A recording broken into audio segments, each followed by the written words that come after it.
Hi everyone, and thanks Christine for the welcome today. It's nice to be here. It's sad in this, I guess, COVID world that we are in this virtual world where we're all looking at each other online, but I still feel that from the presentations that have gone on yesterday and today, there's a real sense of community based on the questions that are coming out. So I really encourage everyone to continue those questions coming in. So yes, my presentation is around taking a village to raise a child. And just moving forward to my next slide, there we go. I'm just going to cover off a couple of things today, which I want to share with you. And in particular, I'm actually talking about the Australian or the Australian New Zealand community portal that's been established. And that's for the purposes of COVID aspects and to talk on some of those issues. I want to go through some of the challenges with you and some of the background and what we found during the implementation. There were lots of, shall we say, surprises that even I didn't expect along the way, and it was quite interesting just to see those firsthand play out. So we wanted to start to look at those. And I want to share with you the results. I think it's been a success so far. There's always more to do, but to start with, we're sort of moving in the right direction at the moment with the content that's there and the community that around it that willingly wants to participate and be a part of this. And if time permits, at the very end, it's always a bit scary, as just mentioned with the previous presenter, doing a live demonstration. So I'll hope to flick to the screen and to be able to share with you some of the way it looks and feels. So if someone could move my slide on, that'd be great. Of course, it stopped working for me right at the moment. Thank you very much. So what is the ANZ Community Portal? Well, we've created a Australian New Zealand COVID-19 Community Portal. And basically, we're trying to pull together not only the member pure users that are wishing to participate with this, but also pulling in content from non-pure customers.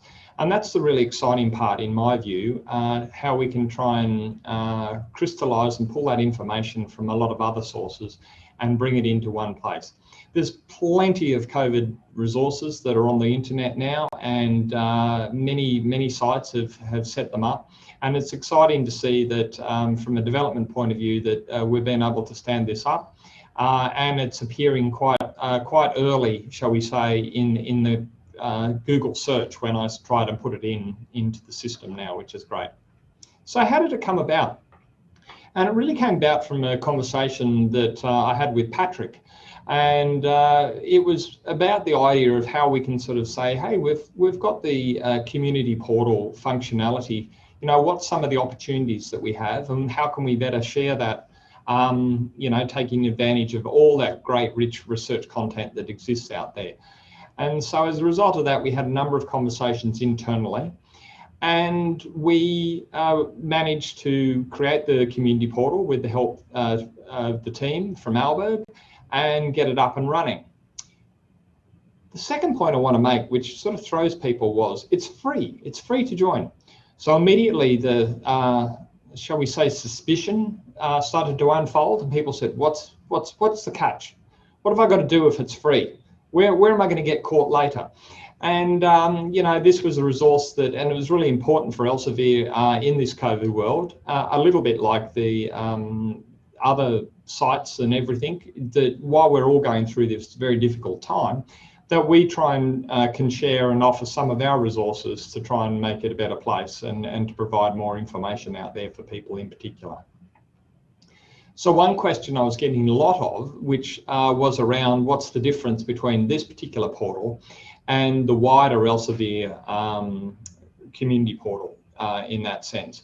And it was about the way the information is being constructed. So for those of you that know that the COVID Elsevier community portal, or portal I should say, it's basically picked up on search terms, and we're looking for key search terms, which is all around corona and virus and all those types of topics. And so as a result of that, a lot of that information was fed into the Scopus database and pulled out and put into the portal, and that's what you get to see this global one. What's a bit different about this one is some of the search terms that are involved. And these particular search terms actually came from the Australian Academy of Sciences. And what they recognised was, and rightly so, is that there are many different aspects to the, shall we say, the information that's out there and the impact that this has had. COVID's had a huge impact at many different levels. And so some of the broader search terms that are being used, for example, are things like farming and agriculture, arts, aviation and airports, behaviour change, biosecurity, to name some, all the way down to crisis communications, defence, for example, education. We understand that the impact it's had on that, and emergency and contingency planning. So you can sort of get a sense that the search terms that are being put in the back end of this are actually much wider than just the original Elsevier COVID site. And as a result of that, surprise, surprise, the results coming out of this are equally different. So that sort of leads to the challenge that we've often had, where we wanted to sort of say, well, you know, what's the purpose? How can we use this moving forward? And I think the vision for us in a lot of ways is to try and share this where we can with the community in Australia and New Zealand. And we just want that freely available for people to be able to use. And as I said, more importantly, to be able to easily add other content into it so that it just gets a richer and richer resource. It's something that I would like to share with particularly some government agencies, both here in Australia and particularly in New Zealand. And when the timing's right, we are going to start those conversations. So we do have a little way to go, but I'm very happy with where we're going so far at the moment.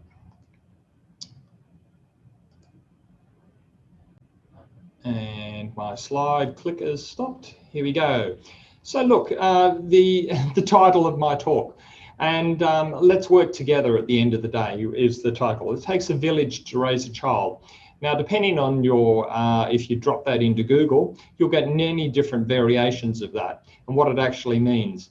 And these are some of them that are listed on the screen, that it's interesting to sort of see that there's different twists on those, shall we say, approaches or on those terms, but everyone sort of has a shared vision, and that is, at the end of the day, let's work together.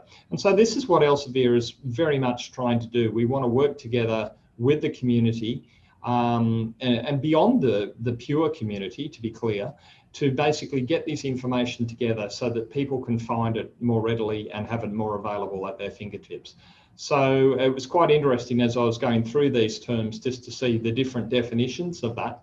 But I thought at the end of the day, it's not about one person or one group, it's about us collectively working together. So moving on to the implementation. So we've had a number of universities that have been involved, and I'll come to that a little bit later. But what was required? So we thought to start with, it was really quite simple. We needed a pure API access. And that was really, we thought, quite a simple thing. But then as part of it unfolded, working with the various pure clients, it was clear we had to be really clear on what access we're asking for, what content types were needed, and how we could better ensure that we had all that information captured. There was some degree of, I wouldn't say suspicion, but concern around why do you need access to this particular content type.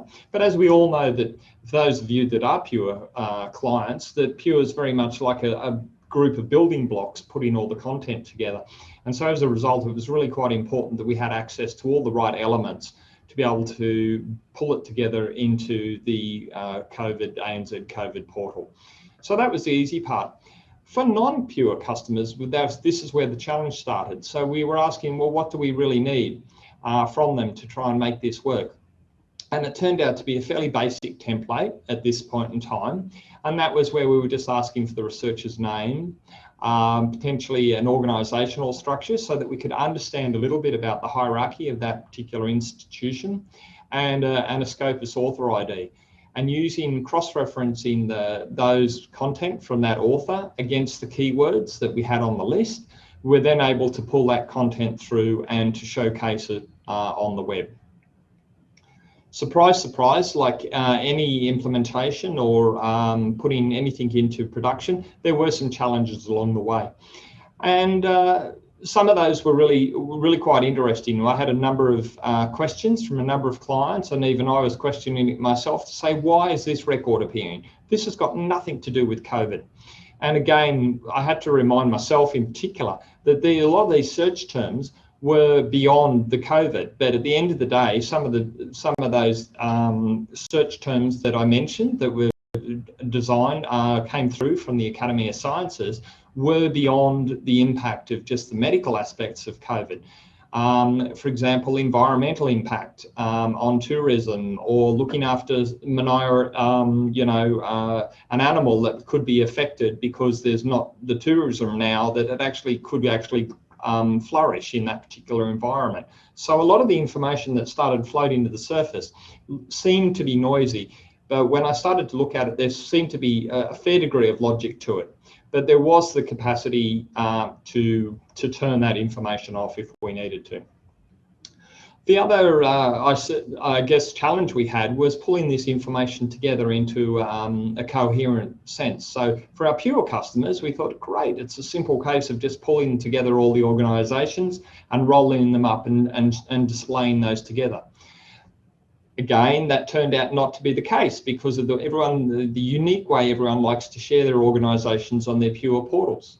Some people like to have the university showing, whereas others didn't. And as a result of that, that sort of impacted on where the content types were busy showing up on the community portal. And so even though the information was there potentially at a departmental level, it wasn't showing up to sort of at the university level. So that proved to be a bit of a challenge for us. Next slide, please. So what are the results? Well, it's live. And I'm hoping to, with the few minutes that I've got left, I should be able to share with you a bit of a demonstration and walk you through it.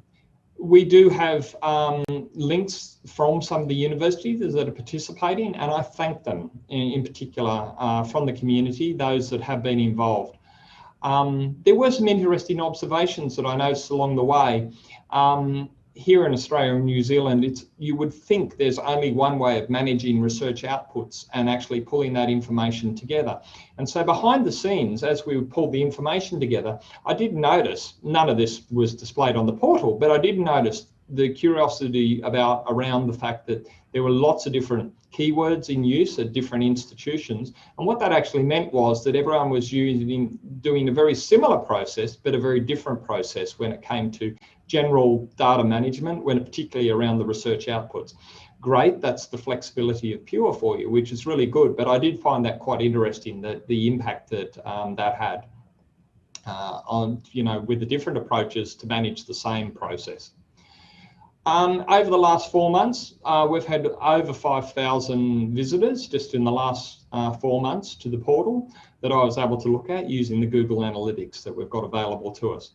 And from where? And I've listed those top countries there. But it was interesting to see some of those smaller countries that I didn't actually expect would be involved. But I was very pleased to see that, it has gone global in that sense, and it's had the impact that it's also showcasing the fine research that's going on here for Australia and New Zealand. But I have a list of people that have been involved. And these are the people that are involved so far. So we've got the University of Technology, Queensland's Central Queensland University, University of Canberra, Flinders University, University of Western Australia, Bond University, Charles Sturt University, Macquarie University, and Charles Darwin University. But I hope that that list will continue to grow moving forward. And if you can move on to the next slide. So what's next for us? So what we're trying to do is really market now at the non-pure customers. So again, I come back to that point I made earlier about the catch. What's in it for me and what's the catch? There's got to be a catch. So we are doing a bit of a push from Australia and New Zealand, inviting non-pure customers to be involved with this. And as I mentioned, it's a fairly light touch. We just need to understand your organisational structure a little bit and to get a list of researchers that you choose to put forward. So again, you don't have to put everyone forward. You could just choose to put some people forward if you wanted to. We are also in discussions with the non-university sector, particularly talking in the health area here, because they can see the value of this type of information and having that available in one spot. And so that's really helpful for us moving forward.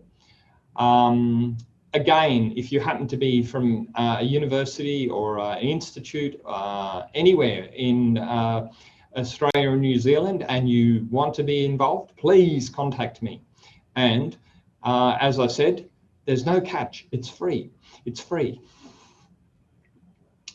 So this is the site, and I encourage you to go and have a look at that site when you have a moment.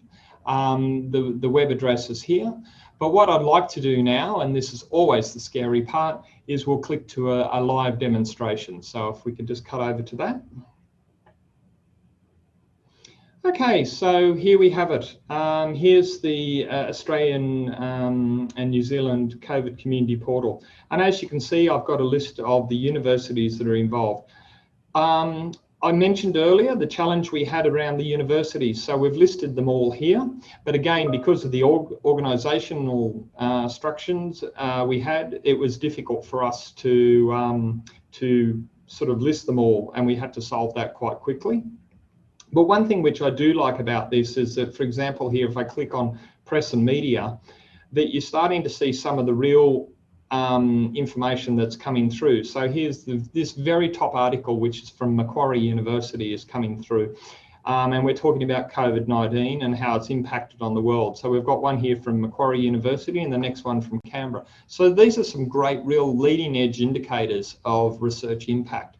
And so this is shall we say, an exciting byproduct of the information that's been available. Again, this information's only coming through if the media monitor is switched on in people's original portals. So that it gives you a sense of some of the information that's available to you. So look, I think based on the time that I have, I think I've pretty well nearly run out at this point in time. So unless I cut over to you, Christine, and do you have any particular questions? I just have one or two questions that came in, and I think we've just got time perhaps for one. Do you have a sense of who the users are of the portal? Which types of stakeholders would be using the portal to find this information? Look, that's a great question, and one which, to be honest, right at this moment, I don't have an answer to, and that will depend a little bit on the Google Analytics itself. I could do a bit more of a deep dive to try and understand that, but I know from within Google Analytics, it really depends on how whether people are coded in their various industry groups, higher education, industry, et cetera, et cetera. So I suspect I'll probably get a great unknown list, but it's certainly something that we can have a look at for you. Okay. I'd also like to ask, what kind of content can non-pure sites populate on the community site? Yeah, so at the moment we're looking to work with just their research outputs, ideally, and to pull those in. So we're working with UTS in Sydney. And one of the things that they're looking to do is to pull their outputs through at the moment. It will be interesting to see the next phase, whether we need to pivot to allow people to add more information in, and whether we need to change their access accordingly. But it's a bit early at this point in time. Until we get a lot more data coming in, we really won't quite understand. But I think it will encourage people to try and link back at least to their other portal sites potentially, or their own individual researcher profiles. Okay, that's great. Thank you. Thanks so much. Time's up for the presentation. Thanks very much, Grahame, for letting us know more about the ANZ Community Portal. If the audience have questions, please add them into the forum, and if we can provide answers later on.